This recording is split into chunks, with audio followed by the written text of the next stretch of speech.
اعوذ باللہ من الشیطان الرجیم بسم اللہ الرحمن الرحیم قال اللہ تعالی ما فرطنا فی الکتاب من شیء ونزلنا علیک القرآن تبیانا لکل شیء صدق اللہ العظیم۔ آج کے درس میں ہم ان بنیادی اصولوں کو سمجھنے کی کوشش کریں گے جو قرآن حکیم کے معانی، مطالب اور مفاہیم کو سمجھنے کے حوالے سے بڑے ہی مفید ہیں۔ فیلسوف اسلام حضرت الامام الشاہ ولی اللہ دہلوی علیہ الرحمہ کی ایک شہرہ آفاق کتاب ہے الفوز الکبیر، اس کا نام ہے۔ اصول التفسیر کی دنیا میں سب سے بہترین کتاب، شاید ہی کسی عالم کا اس سے اختلاف ہو کہ تفسیر قرآن کے اصولوں کی وضاحت اور تشریح کے حوالے سے شاہ صاحب کی کتاب سب سے بڑھیا ہے، سب سے اونچے درجے کی کتاب ہے۔ تو آج کی اس نشست میں ہم نے الفوز الکبیر سے جو پہلا باب ہے اس میں 5 علوم کا تذکرہ شاہ صاحب نے کیا ہے۔ اگر ان 5 علوم کو، علوم خمسہ، علوم پنجگانہ کو ایک آدمی اچھی طرح سے سمجھ لے تو اس کے لیے قرآن حکیم کے معانی، مطالب اور مفاہیم کو سمجھنا آسان ہو جاتا ہے۔ ان 5 علوم میں سب سے پہلے میں ان 5 علوم کا نام لیتا ہوں۔ میری آپ سننے والوں سے، دیکھنے والوں سے یہ گزارش ہے کہ اگر ان باتوں کو لکھ لیا جائے تو یہ قرآن فہمی کے حوالے سے آپ کو بڑا کام دے گی۔ ان 5 علوم میں سے جو قرآن حکیم میں اللہ سبحانہ و تعالی نے بیان فرمائے ہیں، سب سے جو پہلا علم ہے وہ علم الاحکام ہے، احکامات کا علم۔ اس کی توضیح و تشریح میں بعد میں کروں گا۔ دوسرا علم علم المخاصمہ ہے، اس کو علم المجادلہ بھی کہا جاتا ہے، علم المناظرہ بھی کہتے ہیں، علم المباحثہ بھی کہتے ہیں۔ اور تیسرا علم علم التذکیر بآلاء اللہ ہے، علم التذکیر بآلاء اللہ۔ اور چوتھا علم علم التذکیر بایام اللہ ہے، علم التذکیر بایام اللہ۔ اور 5واں علم ہے علم التذکیر بالموت وما بعدہ۔ عزیزان من، یاد رکھیے قرآن حکیم کی جتنی بھی آیات ہیں الحمدللہ رب العالمین سے لے کر من الجنت والناس تک، ان آیات کا تعلق ان 5 علوم کے ساتھ ہے۔ بالفاظ دیگر یوں کہیے کہ کتاب اللہ کے جملہ معانی و مطالب، کتاب اللہ کے تمام معانی و مطالب ان 5 علوم سے باہر نہیں ہے۔ اب سب سے پہلے ہم علم الاحکام کے بارے میں سمجھتے ہیں کہ علم الاحکام کیا چیز ہے۔ احکام یہ حکم کی جمع ہے، اور احکام سے مراد اللہ سبحانہ و تعالی کے وہ اوامر ہیں، وہ نواہی ہیں جن کا پابند انسانوں کو کیا گیا ہے۔ بالفاظ دیگر یوں کہیے کہ علم الاحکام سے مراد قوانین قرآنیہ کو جاننا ہے۔ جو قرآن کے اندر جو ہدایات ربانی ہیں، قوانین الہیہ ہیں، جو ڈائریکٹیوز ہیں، وہ مراد ہیں۔ اور فقہائے اسلام نے لکھا ہے کہ احکامات کی 5 قسمیں ہوتی ہیں۔ سب سے پہلی قسم واجب، یعنی فرض و واجب احکامات۔ نمبر 2 مندوب، میم نون دال واو بے، مندوب۔ اور نمبر 3 مباح، میم بے الف ہے، مباح۔ اور نمبر 4 حرام، اور نمبر 5 مکروہ۔ یہ احکامات کی 5 قسمیں ہیں۔ اب واجب کون سا حکم ہے؟ تو واجب کی ڈیفینیشن یہ ہے، واجب سے مراد وہ حکم قرآنی ہے، وہ حکم شرعی ہے جس کا کرنا مطلوب ہو اور چھوڑنا ممنوع ہو، یعنی جس کا کرنا مطلوب ہو، کمپلسری ہو، لازمی ہو، اور اس کا ترک کرنا ممنوع ہو۔ جیسے عبادات کے معاملے میں اللہ سبحانہ و تعالی کا فرمان ہے وَأَقِيمُوا الصَّلَاةَ وَآتُوا الزَّكَاةَ، نماز قائم کرو، زکوٰۃ دو۔ اب یہ دونوں ہو کمپلسری ہیں، لازمی ہیں۔ اور روزوں کے باب میں فرمایا کتب علیکم الصیام، تم پر روزے فرض کیے گئے ہیں۔ اور اسی طرح معاملات کی دنیا میں آئیے تو فرمان باری تعالی ہے وَآتُوا الْيَتَامَىٰ أَمْوَالَهُمْ، کہ یتیموں کے جو اموال ہیں، جو مال ہے، وہ ان کو دے دو۔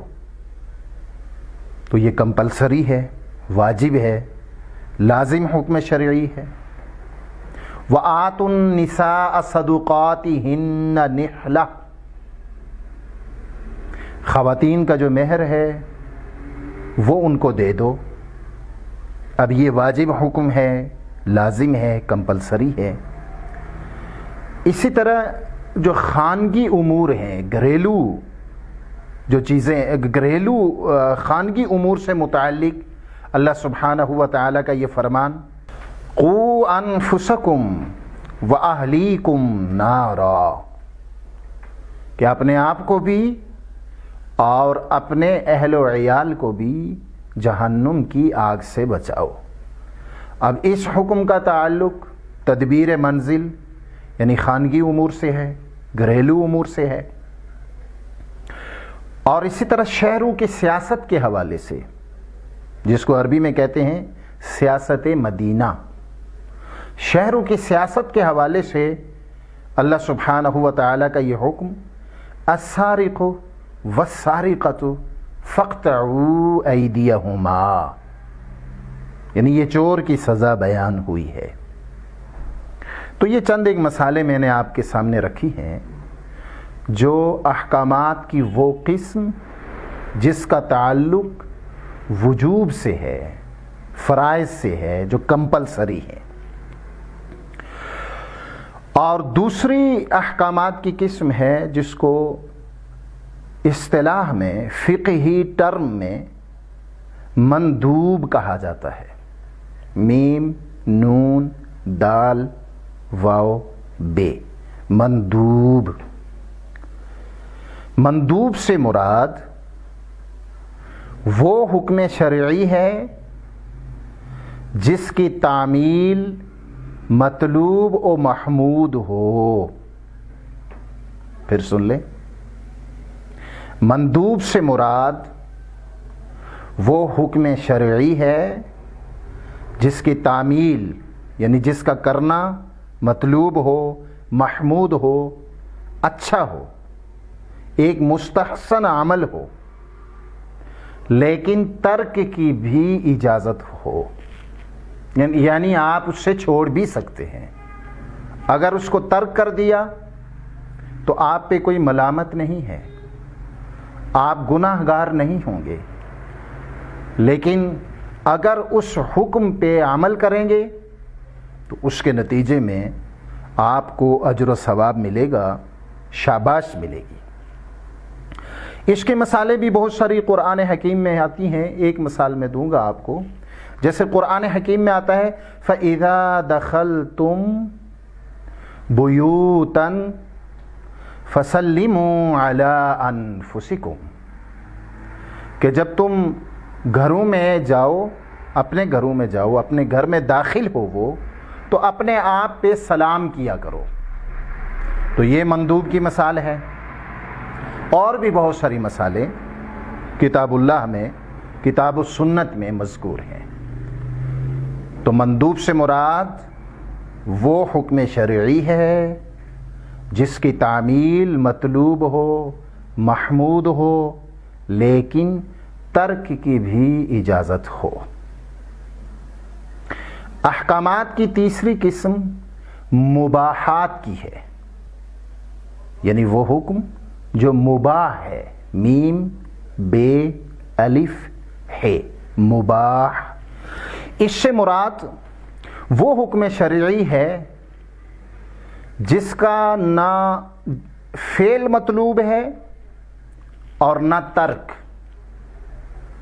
یعنی دونوں جہات اختیاری ہیں، آپ کرنا چاہیں تو ٹھیک، نہ کرنا چاہیں تو تب بھی ٹھیک ہے۔ اس کی مثالیں بھی قرآن و سنت کے اندر جو ہے وہ موجود ہیں۔ اور چوتھی قسم ایسے احکامات کی ہے جن کو مکروہات کہا جاتا ہے۔ مکروہ سے مراد وہ حکم شرعی ہے جس کو چھوڑ دینا ہی اچھی بات ہے، یعنی جس کا ترک ہی محمود ہے، اچھی بات ہے۔ اور پانچویں قسم ان احکامات کی ہے جن کا تعلق حرام کے قبیل سے ہے، یعنی وہ ایسے کام جن کو لازماً چھوڑنا ہے، ان کاموں کو کرنے سے آدمی گناہگار ہوتا ہے، اور ایسے کام بھی ہیں جن کی وجہ سے وہ سزا دنیا میں بھی ملتی ہے اور آخرت میں بھی ملتی ہے، یعنی حرام۔ اس کی مثالیں بھی قرآن حکیم میں بے شمار موجود ہیں۔ حرمت علیکم المیتہ والدم ولحم الخنزیر۔ تو علم الاحکام سے مراد اللہ سبحانہ و تعالی کے وہ اوامر اور نواہی ہیں جن کا پابند انسانوں کو بنایا گیا ہے، اور اس علم سے بحث کرنے والے علماء کو فقہا کہا جاتا ہے۔ یعنی فقہ کی جتنی بھی کتابیں ہیں، چاہے وہ فقہ حنفی کی کتابیں ہوں، شافعی کی ہوں، حنبلی کی ہوں، مالکی کی ہوں، یہ ساری کتابیں قرآن حکیم کے اس علم کی تشریح ہے، تفسیر ہے۔ اور فقہا نے لکھا ہے کہ کتاب اللہ میں تقریباً علم الاحکام کی جو آیات ہیں ان کی تعداد 500 ہے۔ تو عزیزان من، اس موقع پر یہ بات یاد رکھیے کہ نزول قرآن کا مقصد، نزول وحی کا مقصد، اساسی مقصد، ارسال رسل کا مقصد اور تخلیق جن و انس کا بنیادی مقصد اللہ سبحانہ و تعالی کے احکامات کو عملی زندگی میں لانا ہے۔ اس کے بعد کے جو جتنے بھی علوم ہیں، علم المخاصمہ ہے یا تذکیرات ثلاثہ ہیں، یہ سارے کے سارے علوم اس لیے ہیں کہ یہ علم الاحکام کو ہی ثابت کرنے کے لیے ہیں، علم الاحکام کی ہی اہمیت، عظمت اور افادیت کو سامنے لانے کے لیے ہے۔ آئیے اب یہ جاننے کی کوشش کرتے ہیں کہ علم المخاصمہ سے کیا مراد ہے۔ مخاصمہ عربی زبان کا لفظ ہے۔ مخاصمہ کا مطلب ہوتا ہے مجادلہ، مباحثہ، مناظرہ، بحث و تمہیز۔ دیکھیے قرآن حکیم انسانی سوسائٹی کی تنظیم، تشکیل، تعمیر اور ارتقاء کے حوالے سے ایک احکامات کا ایک ڈھانچہ پیش کرتا ہے،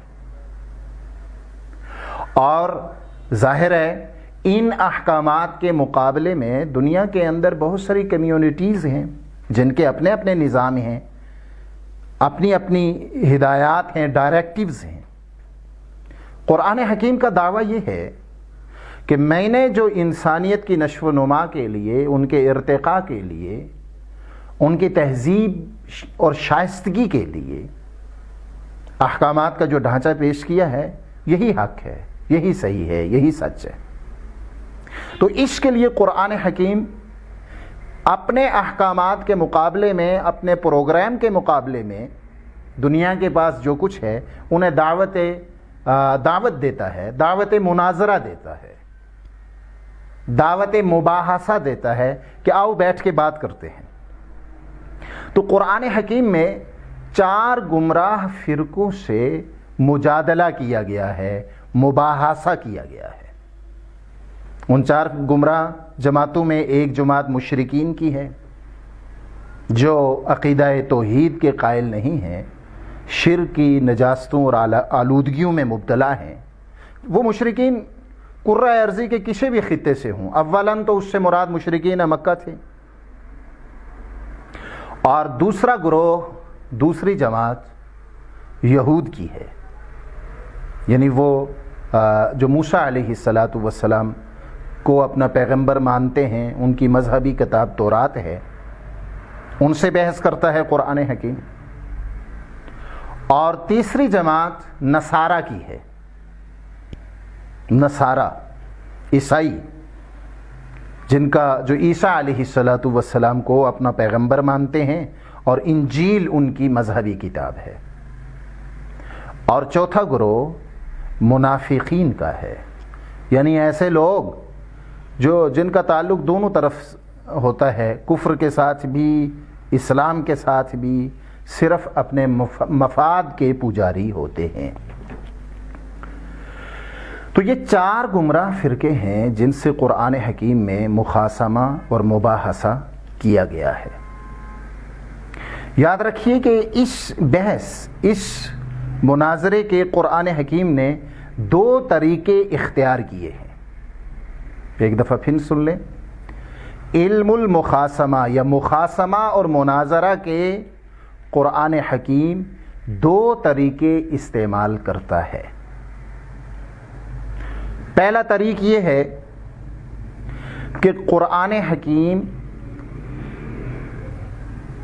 باطل فرقوں، باطل گروہوں میں سے کسی گروہ کا غلط عقیدہ اور نظریہ بھی ذکر کرتا ہے، یہ بتاتا ہے کہ یہ غلط عقیدہ، یہ غلط نظریہ، یہ فلانی جماعت کا ہے، فلانے گروہ کا ہے، اور اس غلط عقیدے اور نظریے کی تردید کے لیے عقلی دلائل دیتا ہے، سائنٹیفک دلائل، سائنٹیفک ایویڈنس، یا پھر نقلی دلائل دیتا ہے۔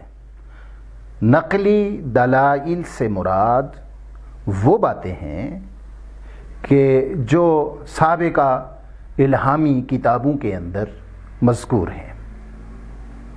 ایک طریق یہ ہے، یعنی باطل فرقے کے عقیدے اور نظریے کو بھی ذکر کرنا، اور اس کے ساتھ ساتھ دلائل عقلیہ اور نقلیہ کے ذریعے سے ان کے اس عقیدے اور نظریے کو رد کرنا۔ دوسرا قرآن حکیم کا اسلوب یہ ہے، مخاصمہ کا اسلوب، کہ قرآن حکیم گمراہ جماعتوں، گمراہ فرقوں میں سے کسی فرقے، کسی جماعت کے نظریے کو اس اسلوب، اس انداز، اس اسٹائل کے ساتھ ذکر کرتا ہے کہ سننے والے کو اس سے کراہت ہو جائے، سننے والے کو اس سے نفرت ہو جائے۔